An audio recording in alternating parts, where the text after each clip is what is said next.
आप सभी का स्वागत है दोस्तों रंगभूमि मैथ्स पर। दोस्तों आज के इस वीडियो में मैं लाया हूं प्रोबेबिलिटी में कॉइन्स वाले सिक्कों वाले सवाल लाया हूं दोस्तों, सिक्के वाले। और इसके पहले मैंने कॉइन्स आपके फिर जाकर के लूडो पासे वाले और ताश की गड्डी वाले, इन तीनों पर पूरा फुल कंसेप्टिव वीडियो बना चुका हूं।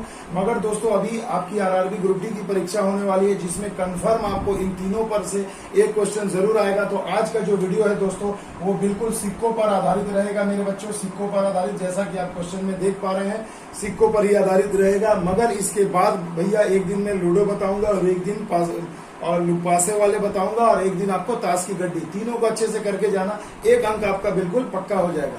तो देखिए दोस्तों, जैसा कि हम क्वेश्चन में देख पा रहे हैं, जो पहला क्वेश्चन है हमारा स्क्रीन पर, पहले आइए इसे समझ लेते हैं।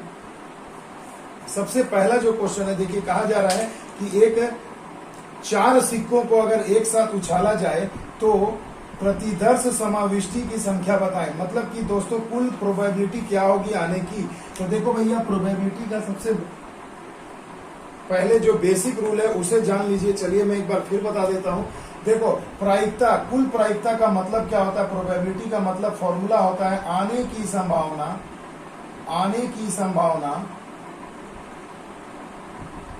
और बटे में होता है कुल संभावना। ये मैंने पहले भी बताया है, तो जो बच्चे नए हैं मेरे चैनल पर, फुल वीडियो का मैं लिंक आज के इस वीडियो के डिस्क्रिप्शन में दे दूंगा। पूरा फुल कंसेप्ट वहां से समझ लेना। आज ये एक छोटा सा वीडियो होने वाला है जिसमें कॉइन्स पर आधारित मैं बता रहा हूँ, इसे भी देख लेना। और जो बच्चे नए हैं वो फुल वीडियो को लिंक से जाकर के देख लेना। तो देखो बच्चों, कहा गया है कि जब 4 सिक्कों को अगर आप एक साथ उछालोगे तो कुल प्रतिदर्श समाविष्टि यानी कुल संभावना आपसे पूछा जा रहा है कि कितना होगा, यानी कि कुल संभावना, यानी कि सिर्फ ये वाला पोर्शन आपसे पूछा जा रहा है। तो देखो मेरे बच्चों, एक ट्रिक मैं फिर से बता देना चाहता हूँ। करना क्या है आपको, देखो जितने कॉइन रहेंगे ना 2 का पावर में उसे चढ़ा देना। क्यों भैया? क्योंकि देखो एक कॉइन यानी कि जो सिक्का होता है उसके 2 ही पहलू होते हैं, एक होता है हेड्स और एक होता है टेल्स। यही ना होता है, एक पर हेड आता है एक पर टेल। यानी अगर आप एक सिक्के को उछालोगे तो या तो हेड आएगा या तो टेल आएगा, यानी कुल संभावना कितनी हो गई? 2 ही तो हो गई। तो ऐसे जब आप 4 सिक्के उछालोगे तो याद रखना 2 का पावर 4 कर देना। तो 2 का पावर 4 करोगे, ये क्या हो गया? 16, यानी कुल आने की संभावना कितनी हो गई? 16। और यही आपके सवाल का जवाब हो जाएगा, यानी कि option number B is the right answer.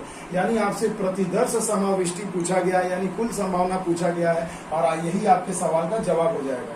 आइए आगे आने वाले सवाल में मैं बताता हूं इस फॉर्मूला को यूज करके कैसे हम लोग बना सकते हैं। तो देखिए दोस्तों, अगला जो क्वेश्चन है इसे ध्यान से समझिएगा। देखिए इसमें क्या कहा गया है। अगले क्वेश्चन में कहा गया है कि यदि 2 मुद्राएं फेंकी जाती हैं तो दो सिरे पर हेड आने, यानी दोनों सिरे पर हेड आने की संभावना बताएं। सिरे का मतलब होता है हेड मेरे बच्चों, ये याद रखना। हो सकता है परीक्षा में आपको सिरे ही दिया जाए, हेड न दिया जाए, तो अच्छे से समझना। तो अब देखो भैया, यहाँ टोटल कॉइन कितना है? दो मुद्रा यानी 2 कॉइन्स को उछाला जा रहा है। तो आप क्या करोगे? 2 तो लिखना है क्योंकि कॉइन्स के 2 ही पहलू होते हैं, उसके लिए हमने 2 लिख दिया। अब कितने सिक्के हैं? तो 2 सिक्के हैं, तो 2 का पावर में 2 लिख दो, यानी कितना हो गया? 4। यानी मेरे बच्चों अब जो प्रोबेबिलिटी आप निकालोगे, प्रोबेबिलिटी यानी प्रायिकता जो आप ज्ञात करोगे, तो कुल संभावना कितना हो गया मेरे बच्चों? 4। यहाँ आप नीचे लिख दोगे। अब इन चारों में 2 सिक्कों पर हेड आने की प्रायिकता क्या होगी वो आपको निकालना है। तो देखो, अगर मैं 2 सिक्कों को उछालता हूं तो देखो क्या क्या हो सकता है। या तो दोनों सिक्के पर हेड आएगा, या तो दोनों सिक्के पर टेल आ जाएगा, या एक सिक्के पर हेड आएगा दूसरे पर टेल आएगा, या तो पहले पर टेल आ जाएगा दूसरे पर हेड। तो देखो यही 4 ही तो कुल प्रायिकता बन रही है। अब ऐसे लिखना भी सीख जाओ भैया वीडियो देख के, तो और कंसेप्ट क्लियर हो जाएगा। 2 सिक्के उछाल रहे, या तो हेड आएगा या तो टेल, या एक पर हेड दूसरे पर टेल आएगा, या पहले पर टेल आएगा तो दूसरे पर हेड आएगा। इससे बाहर तो और नहीं होगा। तो देखो कुल प्रायिकता 4, यहाँ भी देखो 4, यानी बिल्कुल कंसेप्ट क्लियर है। 4 आपके प्रोबेबिलिटी हो गया।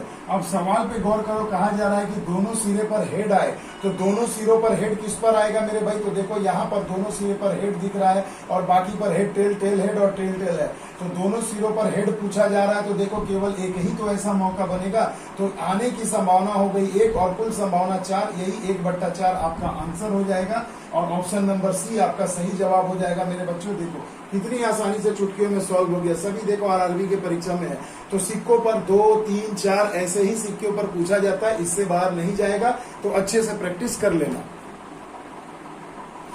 अब देखो दोस्तों, लॉलीपॉप क्वेश्चन दिया है, इसमें कुछ भी नहीं करना है। देखो कहा गया है कि अगर एक सिक्के को हवा में उछाला जाए तो टेल आने की प्रायिकता, तो एक सिक्का यानी 2 का पावर 1, यानी कुल प्रायिकता जब आप लिखोगे, जब आप प्रोबेबिलिटी निकालोगे तो कुल में क्या लिखोगे, यही तो 2 का पावर 1 यानी 2 हो जाएगा। और भैया एक सिक्का अगर उछाल रहे हो या तो हेड आवेगा या तो टेल आवेगा, तो भैया टेल आने की प्रायिकता कितनी हो गई, संभावना 1 हो गई। एक ही बार तो आ सकता है, या तो हेड या तो टेल, तो 1 हो गया संभावना, तो ऊपर में लिख दो आने की संभावना 1, तो 1/2, यही आपके सवाल का जवाब हो गया, यानी ऑप्शन नंबर ए। देखिए आपको दिख रहा होगा, बिल्कुल आसानी से आप इसे बना सकते हैं। आ गई बात समझ में?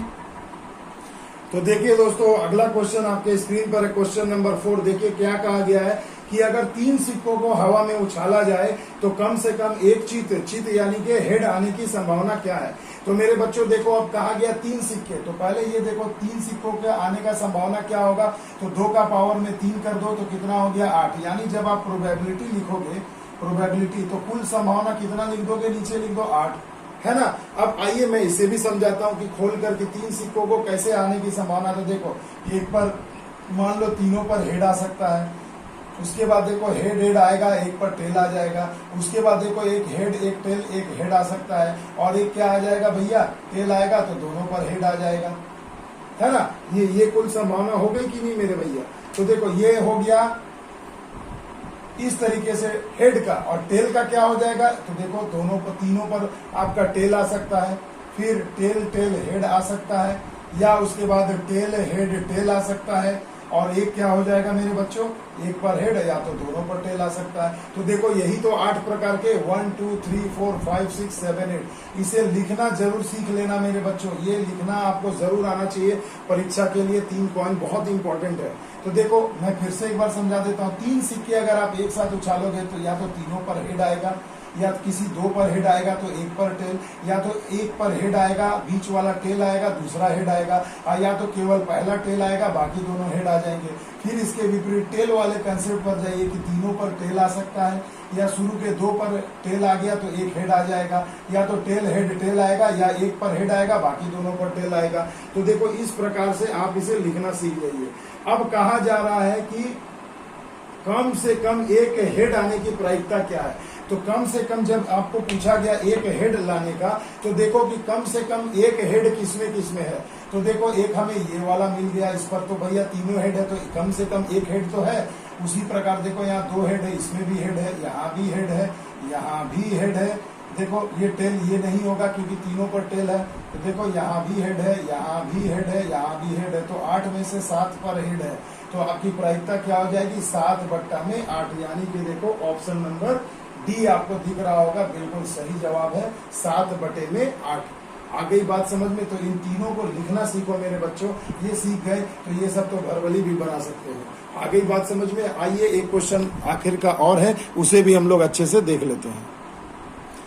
लो भैया, फिर से वही क्वेश्चन आ गया कि अगर 3 सिक्कों को एक साथ उछाला जाए तो तीनों पर एक ही पहलू आने की क्या क्या संभावना है। तीनों पर एक ही पहलू, यानी कि या तो तीनों हेड हो, या तो तीनों टेल हो। तो देखो मेरे भाई, जब 3 सिक्के उछालोगे तो 2 का पावर 3 यानी 8, तो प्रोबेबिलिटी जब आप लिखोगे, प्रायिकता जब निकालोगे, तो कुल प्रायिकता कितनी हो गई 8। अभी मैंने आपको सिक्का लिखने सिखाया था कि 3 को जब उछालोगे तो क्या आएगा, तीनों पर हेड आएगा, या तो हेड टेल आ जाएगा, या तो हेड टेल हेड आएगा, और या तो आपका क्या आ जाएगा मेरे भाई, यहाँ पर 1 पर टेल और दोनों पर हेड आ जाएगा, ये आ सकता है मेरे भाई। और जब टेल के कंसेप्ट में हम जाएंगे तो देखो बस इसी को तो देखकर लिख देना। देखो यहाँ टेल, यहाँ पर टेल और हेड हो जाएगा, यहाँ टेल हेड टेल हो जाएगा, और यहाँ पर हेड और टेल हो जाएगा। तो यही तो 8 प्रकार की प्रायिकता कुल हो सकती है। अब आपसे क्या पूछा है, जरा ध्यान दीजिए सवाल पे। पूछा है कि तीनों पर एक ही पहलू, यानी कि या तो तीनों हेड आए, या तो तीनों पर टेल आए। तो देखो तीनों पर एक ही पहलू, तो देखो हमें सिर्फ 2 ही दिख रहे हैं, या तो हेड आ जाए, या तो टेल आ जाए। तो यानी कुल कितनी संभावना बन रही है इन 8 में से, तो आने की प्रायिकता केवल 2 बन रही है। और कुल प्रायिकता अभी आपने निकाला, 3 सिक्के हैं तो 2 का पावर 3 यानी 8, तो 2 1 कम 2, 2 चौके 8, कट गया भैया, कितना आ गया 1/4। तो देखो मेरे बच्चों, ये आपका सही जवाब हो जाएगा 1/4, यानी कि ऑप्शन नंबर ए आपका सही जवाब है। देख रहे हैं आप, ऑप्शन बिल्कुल देख पा रहे होंगे। तो देखिए ये एक छोटा सा कंसेप्ट था, ये बूस्टर डोज था आरआरबी की परीक्षा के लिए। किसी भी परीक्षा के लिए ये एक बूस्टर डोज ही है मेरे बच्चों। जिस तरह से कोरोना के लिए अभी बूस्टर डोज चल रहा है ना, उसी प्रकार से ये एग्जाम का बूस्टर डोज है।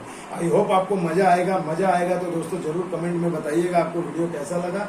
फुल वीडियो का डिस्क्रिप्शन लिंक आपको आज के इस वीडियो के डिस्क्रिप्शन में मिल जाएगा, तो फुल वीडियो को भी अच्छे से देखना। पूरा डिटेल में बहुत सारे एग्जाम्पल लेकर बताया हूँ।